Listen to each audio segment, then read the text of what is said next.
da Associação Tocando em Frente, o canal onde você encontra diversos livros com acesso fácil e gratuito. Inscreva-se, curta, compartilhe.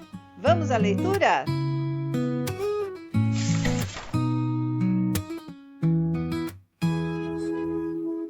Capítulo 7. Inverno. A família estava reunida em torno do fogo. Fabiano sentado no pilão caído, sem a Vitória de pernas cruzadas, as coxas servindo de travesseiros aos filhos. A cachorra Baleia, com o traseiro no chão e o resto do corpo levantado, olhava as brasas que se cobriam de cinza. Estava um frio medonho. As goteiras pingavam lá fora. O vento sacudia os ramos das catingueiras e o barulho do rio era como um trovão distante. Fabiano esfregou as mãos satisfeito e empurrou os tições com a ponta da alpercata. As brasas estalaram, a cinza caiu. Um círculo de luz espalhou-se em redor da trempe de pedra, clareando vagamente os pés do vaqueiro, os joelhos da mulher e os meninos deitados. De quando em quando, estes se mexiam, porque o lume era fraco e apenas aquecia pedaços deles. Outros pedaços esfriavam, recebendo o ar que entrava pelas rachaduras das paredes e pelas gretas da janela. Por isso não podiam dormir. Quando iam pegando no sono, arrepiavam-se, tinham precisão de virar-se, chegavam-se à trempe e ouviam a conversa dos pais. Não era propriamente conversa, eram frases soltas, espaçadas, com repetições e incongruências. Às vezes, uma interjeição gutural dava energia ao discurso ambíguo. Na verdade, nenhum deles prestava atenção às palavras do outro. Iam exibindo as imagens que lhes vinham ao espírito, e as imagens sucediam-se, deformavam-se, não havia meio de dominá-las. Como os recursos de expressão eram minguados, tentavam remediar a deficiência falando alto. Fabiano tornou a esfregar as mãos e iniciou uma história bastante confusa, mas como só estavam iluminadas as alpercatas dele, o gesto passou despercebido. O menino mais velho abriu os ouvidos, atento. Se pudesse ver o rosto do pai, compreenderia talvez uma parte da narração. Mas assim no escuro, a dificuldade era grande. Levantou-se, foi a um canto da cozinha, trouxe de lá uma abraçada de lenha. Sim, a Vitória aprovou este ato com um rugido, mas Fabiano condenou a interrupção. Achou que o procedimento do filho revelava falta de respeito e estirou o braço para castigá-lo. O pequeno escapuliu-se, foi enrolar-se na saia da mãe, que se pôs francamente do lado dele. Que brabeza! Aquele homem era assim mesmo, tinha o coração perto da goela. Estourado. Remexeu as brasas com o cabo da quenga de coco, arrumou entre as pedras achas de angico molhado, procurou acendê-las. Fabiano ajudou-a. Suspendeu a tagarelice, pôs-se de 4 pés e soprou os carvões, enchendo muitas bochechas. Uma fumarada invadiu a cozinha. As pessoas tossiram, enxugaram os olhos. Sim, a Vitória manejou o abano e, passado 1 minuto, as labaredas espirraram entre as pedras. O círculo de luz aumentou. Agora as figuras surgiam na sombra, vermelhas. Fabiano, visível da barriga para baixo, ia se tornando indistinto daí para cima. Era um negrume que vagos clarões cortavam. Desse negrume saiu novamente a parolagem mastigada. Fabiano estava de bom humor. Dias antes, a enchente havia coberto as marcas postas no fim da terra de aluvião. Alcançava as catingueiras, que deviam estar submersas. Certamente só apareciam as folhas. A espuma subia, lambendo ribanceiras que se desmoronavam. Dentro em pouco, o despotismo de água ia acabar, mas Fabiano não pensava no futuro. Por enquanto, a inundação crescia. Matava bichos, ocupava grotas e várzeas. Tudo muito bem. E Fabiano esfregava as mãos. Não havia o perigo da seca imediata que aterrorizara a família durante meses. A caatinga amarelecera, avermelhara-se, O gado principiara a emagrecer e horríveis visões de pesadelo tinham agitado o sono das pessoas. De repente, um traço ligeiro rasgara o céu para os lados da cabeceira do rio. Outros surgiram mais claros. O trovão roncara perto. Na escuridão da meia-noite, rolaram nuvens cor de sangue. A ventania arrancara sucupiras e imburanas. Houvera relâmpagos em demasia. E Sinhá Vitória se escondera na camarinha com os filhos, tapando as orelhas, enrolando-se nas cobertas. Mas aquela brutalidade findara de chofre. A chuva caíra, a cabeça da cheia aparecera arrastando troncos e animais mortos. A água tinha subido, alcançado a ladeira. Estava com vontade de chegar aos juazeiros do fim do pátio. Sinhá Vitória andava amedrontada. Seria possível que a água topasse os juazeiros? Se isso acontecesse, a casa seria invadida. Os moradores teriam de subir o morro, viver uns dias no morro, como preás. Suspirava atiçando o fogo com o cabo da quenga de coco. Deus não permitiria que sucedesse tal desgraça. A casa era forte, Os esteios de aroeira estavam bem fincados no chão duro. Se o rio chegasse ali, derrubaria apenas os torrões que formavam o enchimento das paredes de taipa. Deus protegeria a família. As varas estavam bem amarradas com cipós nos esteios de aroeira. O arcabouço da casa resistiria à fúria das águas. E quando elas baixassem, a família regressaria.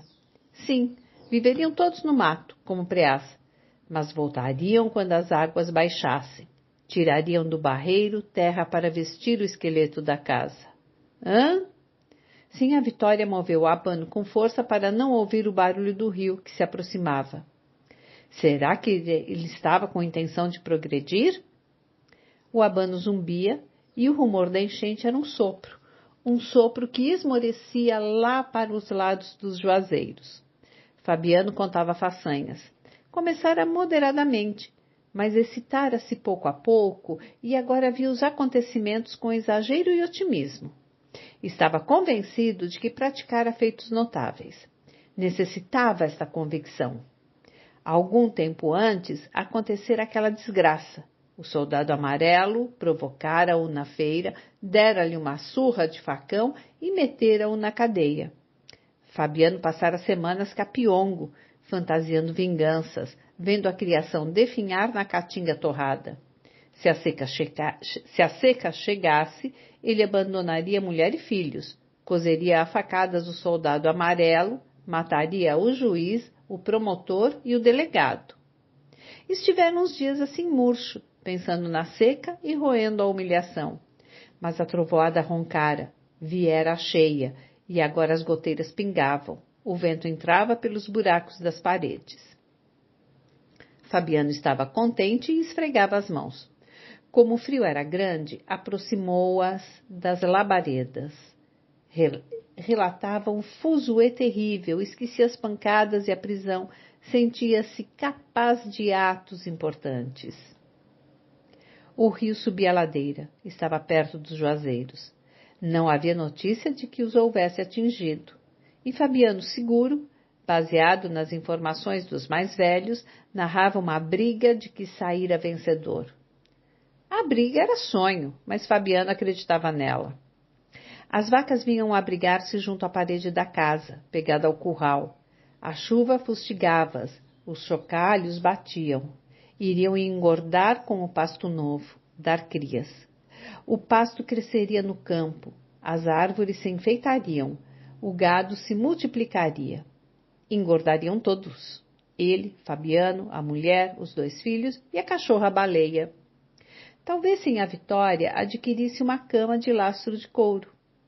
Realmente, o giral de varas onde se espichavam era incômodo. Fabiano gesticulava. Sinhá Vitória agitava o abano para sustentar as labaredas no angico molhado. Os meninos, sentindo frio numa banda e calor na outra, não podiam dormir e escutavam as lorotas do pai. Começaram a discutir em voz baixa uma passagem obscura da narrativa. Não conseguiam entender-se. Arengaram azedos, iam se atracando. Fabiano zangou-se com a impertinência deles e quis puni-los. Depois moderou-se, repisou o trecho incompreensível, utilizando palavras diferentes. O menino mais novo bateu palmas, olhou as mãos de Fabiano, que se agitavam por cima das labaredas, escuras e vermelhas. As costas ficavam na sombra, mas as palmas estavam iluminadas e cor de sangue. Era como se Fabiano tivesse esfolado um animal. A barba ruiva e emaranhada estava invisível. Os olhos azulados e imóveis fixavam-se nos tições. A fala dura e rouca entrecortava-se de silêncios. Sentado no pilão, Fabiano derreava-se, feio e bruto, com aquele jeito de bicho lerdo que não se aguenta em 2 pés. O menino mais velho estava descontente. Não podendo perceber as feições do pai, cerrava os olhos para entendê-lo bem. Mas surgira uma dúvida. Fabiano modificara a história, e isto reduzia-lhe a verossimilhança, um desencanto. Estirou-se e bocejou. Teria sido melhor a repetição das palavras. Altercaria com o irmão procurando interpretá-las. Brigaria por causa das palavras, e a sua convicção encorparia. Fabiano devia tê-las repetido. Não, aparecera uma variante. O herói tinha se tornado humano e contraditório. O menino mais velho recordou-se de um brinquedo antigo, presente de seu Tomás da Bolandeira. Fechou os olhos, reabriu-os, sonolento. O ar que entrava pelas rachas das paredes esfriava-lhe uma perna, um braço, todo o lado direito. Virou-se. Os pedaços de Fabiano sumiram-se. O brinquedo se quebrara. O pequeno entristecera vendo as peças inúteis. Lembrou-se dos currais feitos de seixos miúdos, sob as catingueiras. Agora a lagoa estava cheia, tinha coberto os currais que ele construíra. O barreiro também se enchera, atingia a parede da cozinha. As águas dele juntavam-se às da lagoa. Para ir ao quintal, onde havia craveiros e panelas de losna, Sinhá Vitória saía pela porta da frente, descia o copiar e atravessava a porteira da baraúna. Atrás da casa, as cercas, o pé de turco e as catingueiras estavam dentro d'água. As goteiras pingavam. Os chocalhos das vacas tiniam, os sapos cantavam. O som dos chocalhos era familiar, mas a cantiga dos sapos e o rumor das goteiras causavam estranheza. Tudo estava mudado. Chovia o dia inteiro, a noite inteira. As moitas e capões de mato onde viviam seres misteriosos tinham sido violados. Havia lá sapos. E a cantiga deles subia e descia. Uma toada lamentosa enchia os arredores. Tentou contar as vozes. Atrapalhou-se. Eram muitas. Com certeza havia uma infinidade de sapos nas moitas e nos capões. Que estariam fazendo? Por que gritavam a cantoria gorgolejada e triste? Nunca viram um deles. Confundia-os com os habitantes invisíveis da serra e dos bancos de Macambira.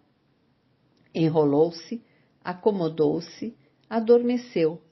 Uma banda aquecida pelo fogo, a outra banda protegida pelas nádegas de Sinhá Vitória.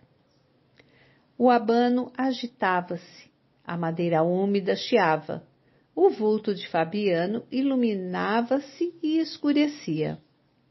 Baleia, imóvel, paciente, olhava os carvões e esperava que a família se recolhesse. Enfastiava o barulho que Fabiano fazia. No campo, seguindo uma res, ele se esgoelava demais.